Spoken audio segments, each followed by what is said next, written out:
Coming up on Good Morning Northwest, hear why health officials are raising the alarm as another mutated form of coronavirus has officially shown up in Washington state. Plus, a new report is suggesting people skip their second dose of the coronavirus vaccine in order to get more people a first dose. And we have a rain, maybe a wintry mixed chance as we head over the next 24 hours. I'll love that forecast. It's all coming up. From Camp KVUE Local News, this is Good Morning Northwest. Good morning, everyone, and thanks so much for starting your Wednesday with us. You know, Kristen, Neil, I was gone for a couple of days, and it seems like since I was here Friday to now, it's like spring has arrived. It feels nice. You know, the winds are a bit annoying at times. Of course, if you're outside, not the best hair day for many of the ladies out there, even men, I'm sure. Neil, I think you were talking about lots of hairspray needed. Yeah, I have lots of hairspray. But let's talk about that forecast because we will see improvements to the wind as we head throughout the day today. Some sun is going to be back in the forecast today as well. So overall, this is the day to really head outside and enjoy it. We're starting off this morning, though, pretty cold. Temperatures down into the 30s this morning, but the winds are much better. 10 around Walla Walla and Pendleton, sustained at 6 in the Tri-Cities, and then fairly light in Toppenish and a 6-mile-per-hour wind for Yakima. The winds will stay this way throughout the day today. And there are your temperatures. Many locations hovering right around that freezing mark with 32 degrees in the Tri-Cities. Prosser down to 28. And the good news as well, we're seeing a lot of those mountain snow showers winding down this morning, starting to clear out as well around the Pacific Northwest. So as we break down that Wednesday forecast, there's that sunshine, close to 50 degrees by later on this afternoon. There's more snow chances in the mountains. Our wind will be picking up, and again, another chance for some wet weather locally. Your full forecast, it's coming up. Thank you, Kristen. The mass vaccination site in Kennewick reopened yesterday after being shut down for a week because vaccine doses were delayed. Right now, they're only giving out Pfizer vaccines, and they're focusing on people who need to get their second shot. Officials say they're getting a shipment of Moderna later this week, and those should be available starting Friday. A group of FDA advisors, though, is set to meet on Friday to review Johnson & Johnson's vaccine. If they sign off, we could see FDA approval within a matter of days. Johnson & Johnson's version of the vaccine isn't quite as effective as the Pfizer and Moderna vaccines, but it's easier to store and you only have to get one shot. This as officials in King County say at least one case of the South African variant has showed up in Washington, and they're worried there could be more out there. The variants are slightly mutated versions of COVID-19. One has become the most common version of the virus spreading in Great Britain, and the other is raging in South Africa. Now, both have showed up in Washington, and health officials say they weren't able to reach out to one person who was infected. Now, this case occurred 3 weeks ago. And we're hoping that this virus, the person got the appropriate counseling at the time of his positive test result when it was first reported as a COVID case, and took the appropriate precautions, informed their contacts, and people were quarantined and tested. There are two big concerns here. One is that even people who got coronavirus already might still be able to catch the mutated versions. The other is that the vaccines may not work as well against the variants. A new report out Tuesday warns the more transmissible UK variant of coronavirus threatens to start a renewed surge of infections in March. Scientists at the Center for Infectious Disease Research and Policy at the University of Minnesota wrote the report. In it, they call on the U.S. Food and Drug Administration and the U.S. Centers for Disease Control and Prevention to quickly change vaccination guidelines to get more vulnerable people vaccinated more quickly. They suggest the U.S. speed up vaccination by skipping second doses for now, and say people over 65 should go to the front of the line for shots since they are some of the most vulnerable to severe disease and death. Idaho is now requiring proof of residency or work in the state in order to get the vaccine. The state's Department of Health and Welfare says this is due to the limited vaccine supply. Citizenship and immigration status won't factor into vaccine eligibility. One simply needs to show they live or work in Idaho. People who show up to a vaccination clinic need to provide a driver's license, school ID, letter with their home address, utility bill with their name, or a voucher from their place of employment. This information will not be kept or recorded. DHW says this is simply a measure to make sure people looking to get vaccinated actually live in Idaho. A Washington man is lucky to be alive after a car slammed into his living room Monday, burying him under debris. Pierce County Sheriff's deputies say the car spun out of control in the rain and hit the house sideways. The driver freed himself under the collapsed ceiling of the home and ran away. Meanwhile, the man sitting in his living room was pinned under the mangled car. Luckily, he was able to walk away with just minor injuries. I haven't seen anything like this before. To think somebody was hit by that car and walked away almost unharmed is just amazing. The sheriff's office says the car had recently been sold. They're planning to search it for evidence. Washington Governor Jay Inslee visited Stevens Elementary in Spokane to see how the return to in-person learning is going. He says schools that have returned to classrooms show how safe it can be, even while teachers are waiting for their turn for the vaccine.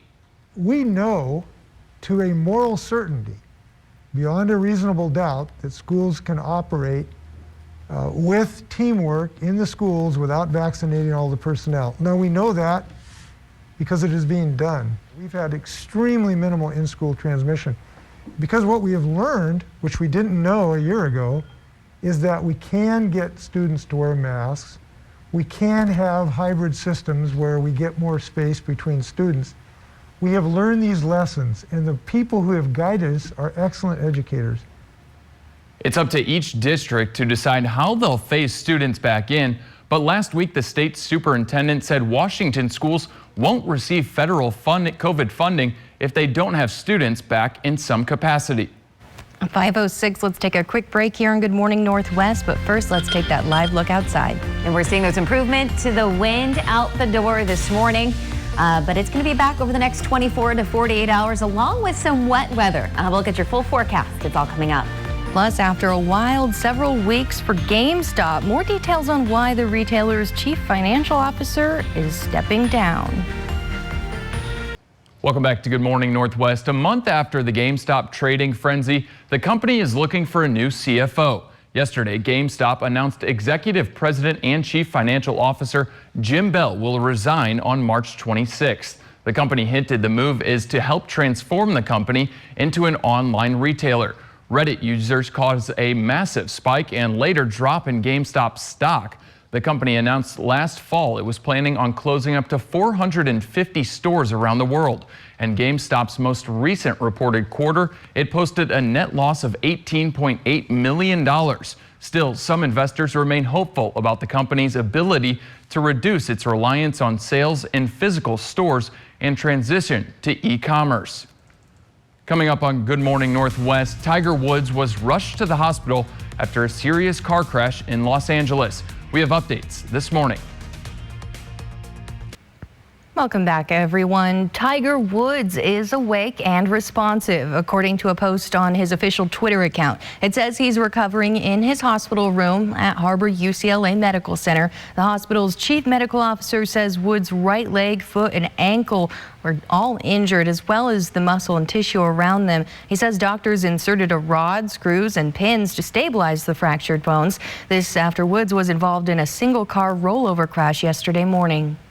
First contact was with the center median, and from there then crossed into the opposing lane of traffic, hit the curb, hit a tree, and there was several rollovers during that process. The 45-year-old was in the area for his annual Genesis Invitational golf tournament at the Riviera Country Club just this past weekend. Woods is fresh off his 5th back surgery stemming from previous injuries to his spine. The exact cause of the crash remains under investigation.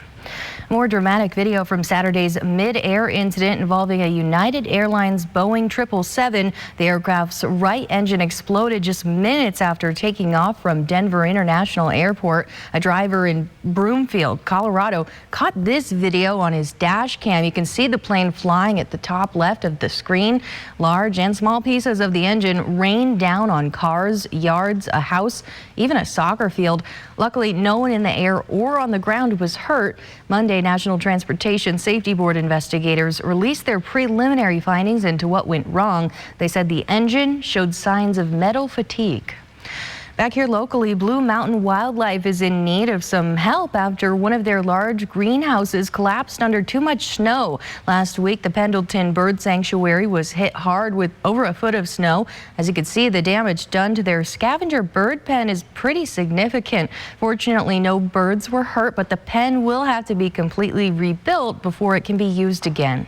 This is the first time we've ever lost a pen because of the snow. I'm hoping it'll be less than 10,000 total because we need to replace the lumber. We really want to rebuild it, and so we can utilize it. Lynn is now planning to put on a fundraiser. If you would like to help, visit their website at bluemountainwildlife.org. Washington State is extending the deadline for people struggling during the pandemic to get their utility bills paid. State regulators are now banning electric and natural gas companies from cutting off customers until the end of July, and they can't charge late fees until January of next year. The state says hundreds of thousands of Washingtonians are already behind on their utility bills, which adds up to around $80 million that hasn't been paid.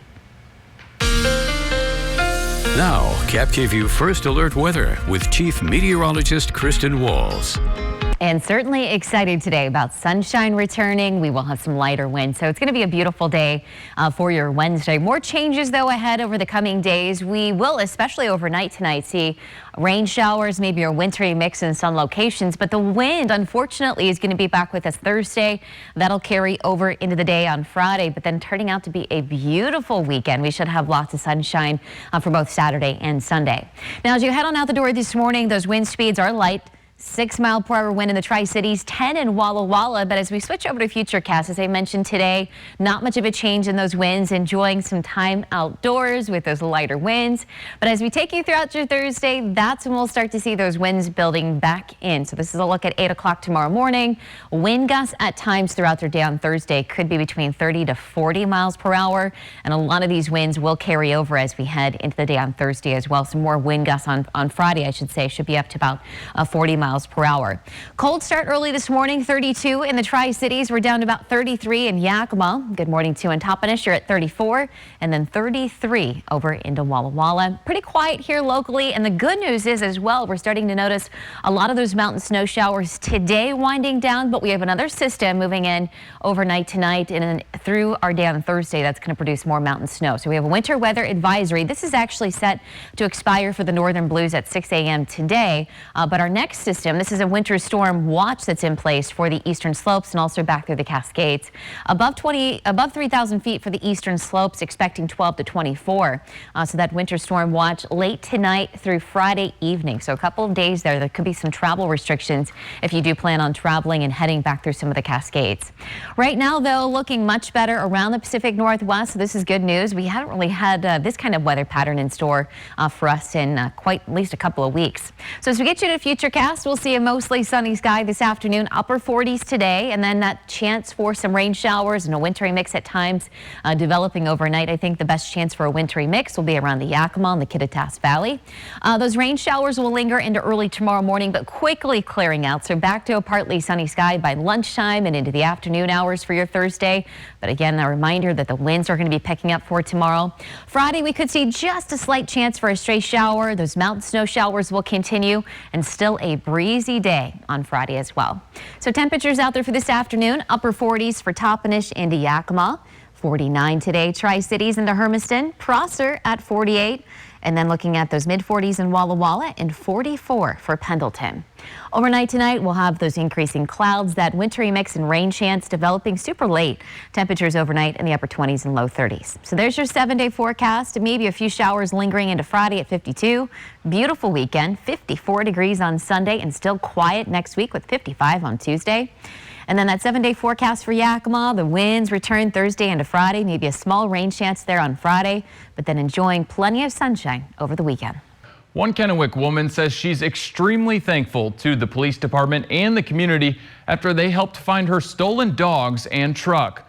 Ray Saylor says she was grocery shopping Monday and accidentally left her keys in the ignition.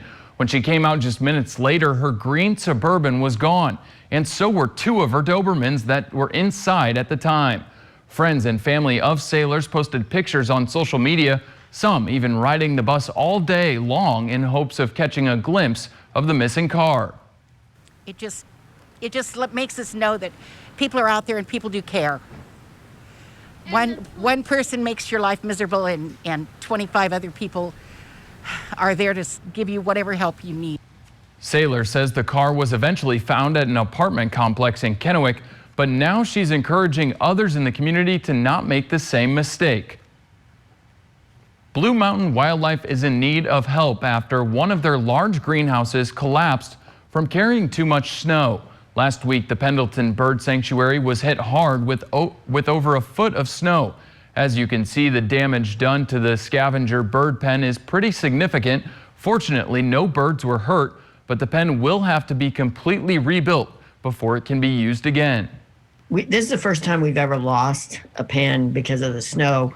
I'm hoping it'll be less than 10,000 total because we need to replace the lumber. We really want to rebuild it, and so we can utilize it. Lynn is also planning a drive-through fundraising event next month. If you would like to help, visit their website at bluemountainwildlife.org. All right, switching gears at 5:56, time for that close to home forecast. Sun is going to be back. We're looking at lighter winds out there today, and our temperatures right around average, upper 40s for Richland, Basin City, even Burbank today, climbing up to 48 degrees. Enjoying some sunshine as well here along the foothills of the Blues. Stanfield at 47, Athena climbing up to 40 degrees, and then Waitsburg 42 degrees this afternoon. Should also look at a mostly sunny sky, so make sure to grab those sunglasses out the door this morning. Sunnyside, Granger, Wapato jumping up to 48, Yakima 49, and Selah 48 degrees this afternoon. Should be a pretty quiet day as well for much of Kittitas County. Plenty of sunshine. Vantage today at 48, Ellensburg at 44, and then Cle Elum this afternoon up to 41. Grab some guacamole or maybe some salsa. Today is National Tortilla Chip Day. Millions of people across the country love tortilla chips, so it's a good excuse to open up a bag. Tortilla chips are usually made from corn tortillas cut into wedges and then fried. They were originally known in Mexico as tostados and were first mass produced in Los Angeles in the 1940s. Of course, you can also use tortilla chips to make nachos, usually served with melted cheese and other toppings like meat, salsa, and olives. Check out hashtag National Tortilla Chip Day on social media to help celebrate. Some nachos are sounding really good today. Nachos sound great, but tortilla chips, when you go to a restaurant, how can you not just eat so many tortilla chips that when your food finally comes, it's hard to eat your food? I know, they keep asking, you want more? It's like, of course. All right, well, today's the day. Coming up next on Good Morning Northwest, police reform is advancing in our state legislature.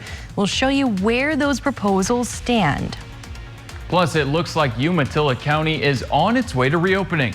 Well, we're talking to commissioners about how they almost missed their chance to move forward. Good Morning Northwest continues right now.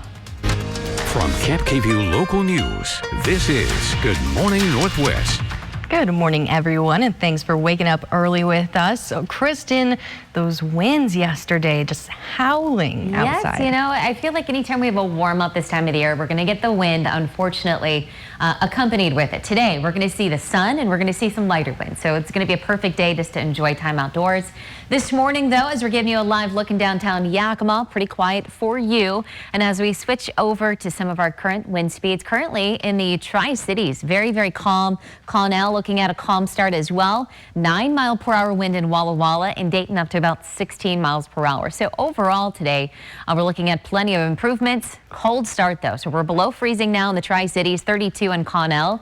32 as well for Pendleton, and then Yakima. Good morning to you. You're sitting in at 30 degrees. Another improvement around the Pacific Northwest. The snow showers in the mountains are also winding down. So we're looking at some good travel weather. If you're planning on traveling across the Cascades and even into the Blues, we're looking at a winter weather advisory for them, which actually is now expired. So mostly sunny sky for today, climbing up to upper 40s by later on this afternoon. We have wet weather returning. Wind is expected to return, but will it impact the upcoming weekend? I love that full forecast. It's coming up. You, Kristen. An Idaho bar is telling Washingtonians to stay away from their business, citing rudeness as their reason for turning people away. The Corner Bar in Coeur d'Alene took to Facebook to announce their new restrictions. In the post, they said they would no longer give service to anyone with a Washington state license, saying people from Washington are inconsiderate. Hundreds of upset Washingtonians commented, and the Corner Bar quickly deleted the post and deactivated their account. In response, Coeur d'Alene's mayor said in a statement that their businesses are free to conduct business in the manner that they choose. The Washington State Senate has approved a measure requiring police to intervene if they see a fellow officer using excessive force. The bill passed 28-21 Tuesday with opposition from Republicans. It's one of many police reform bills being considered in Olympia following widespread Black Lives Matter protests last year. Under the bill, officers would have to intervene to stop excessive force if they see it being used by another officer and they're in a position to do so.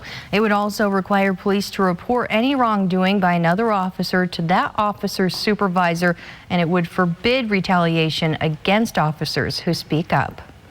A tax proposal under debate by Washington state lawmakers could raise the price of soda, juice, and sweetened coffee drinks. A state Senate bill would charge beverage distributors about 1.75 cents for every ounce of a sweetened drink that has more than 20 calories in a 12-ounce serving. So the measure would increase the cost of a 12-ounce can of soda by 21 cents. Sponsors of the bill say Washington would have the first statewide tax on sweet drinks. Funds raised by the tax would support public health programs and fund a health equity account for communities of color. This brings us to our poll question of the day. Do you support a tax on sugary drinks? You can vote now at yaktrinews.com/vote or on our app, and we'll have those results at the end of the show. Umatilla County is now moving forward in the reopening process, but they almost stayed in the extreme risk category because of a reporting error. KapKV's Madeline Hagan spoke with a county commissioner who explains what happened and how moving up will help local businesses.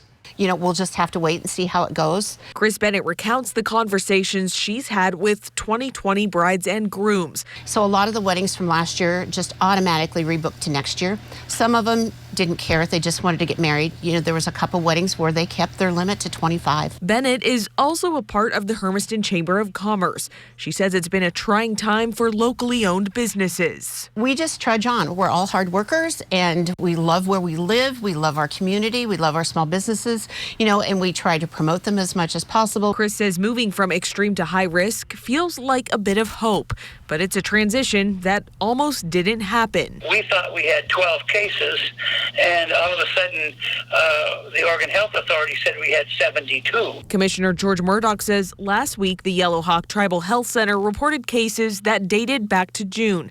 So he made an appeal to the state, saying their county's case count was much lower. We had 156 cases over 2 weeks, plus our positive rate was under 10%. According to Umatilla County Public Health, Yellow Hawk reported 58 positive cases that were not current. While it's not clear why the health center reported old numbers, the state did grant Umatilla County's appeal. It makes such a huge difference to have some measure of inside dining and those kinds of things. I think it will help us move towards the next level because people will now see progress.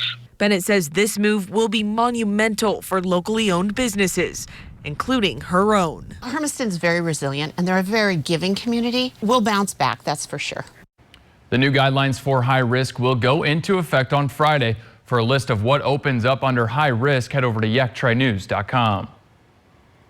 A Washington man is lucky to be alive after a car slammed into his living room on Monday, burying him under debris.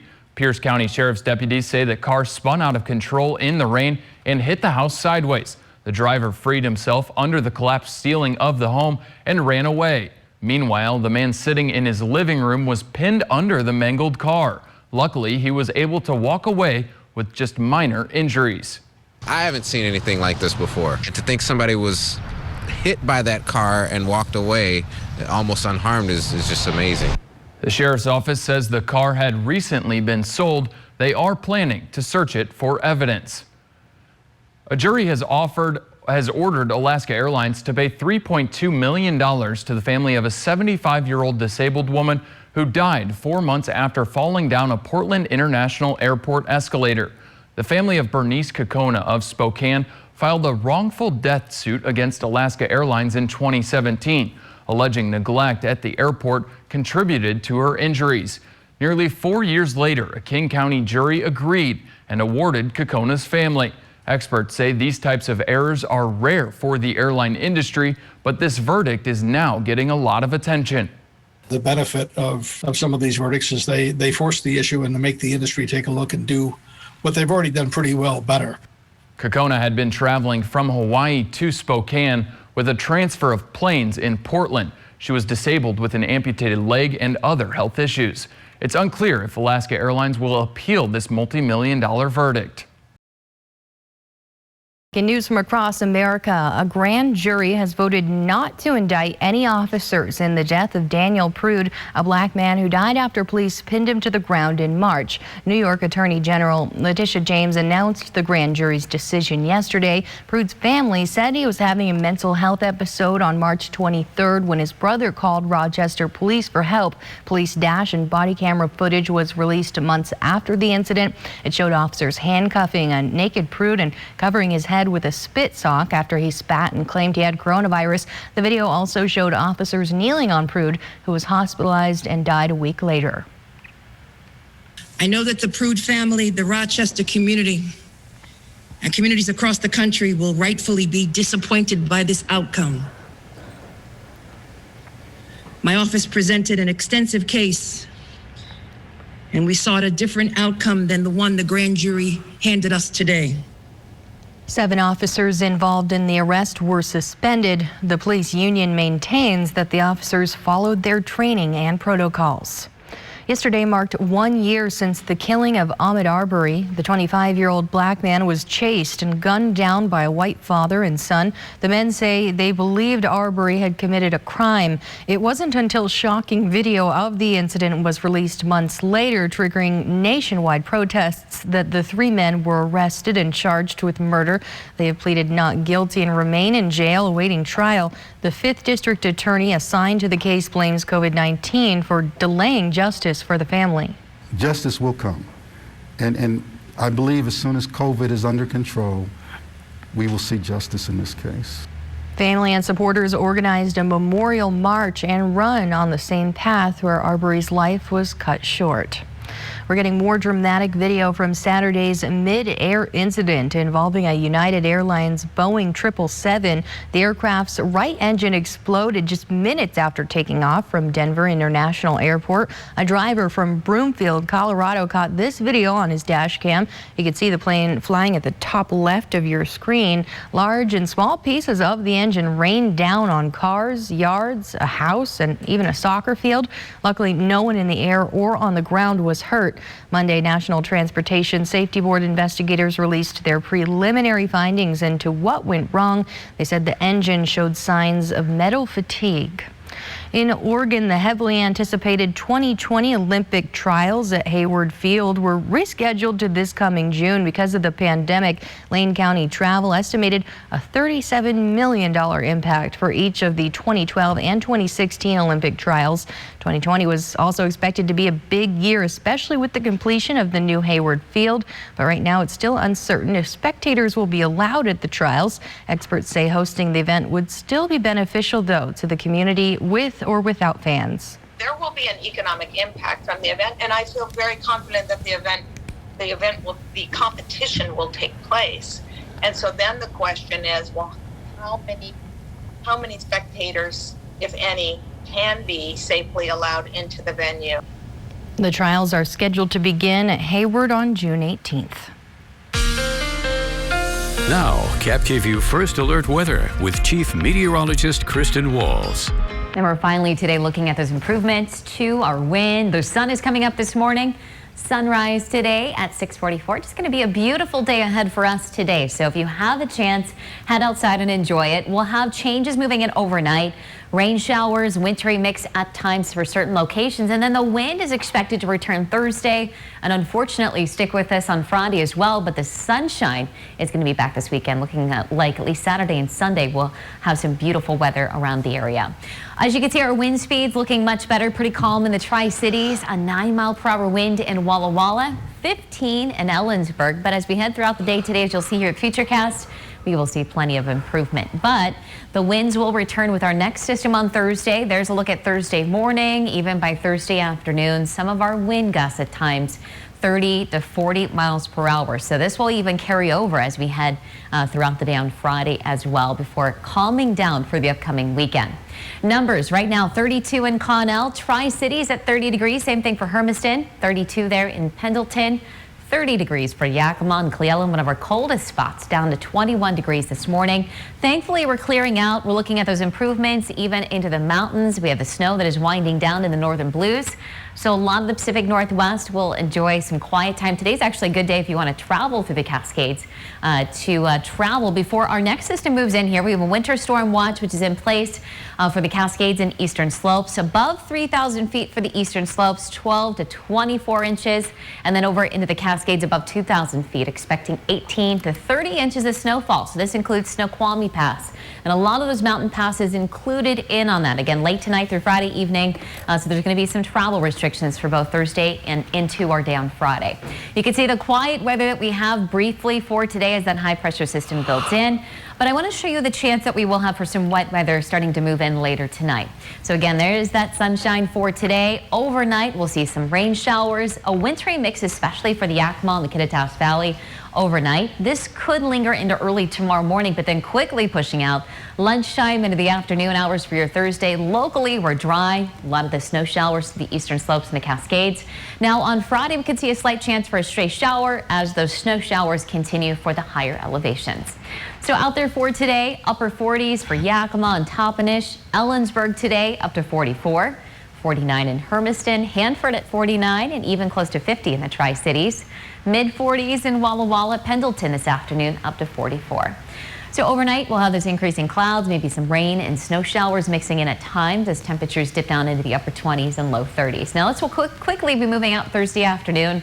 But again, breezy Thursday and Friday, maybe a stray shower there on Friday. We'll have some sunshine returning this weekend with 54 degrees on Sunday. And even in Yakima, the winds are going to be picking up Thursday and Friday with a few showers there on Friday.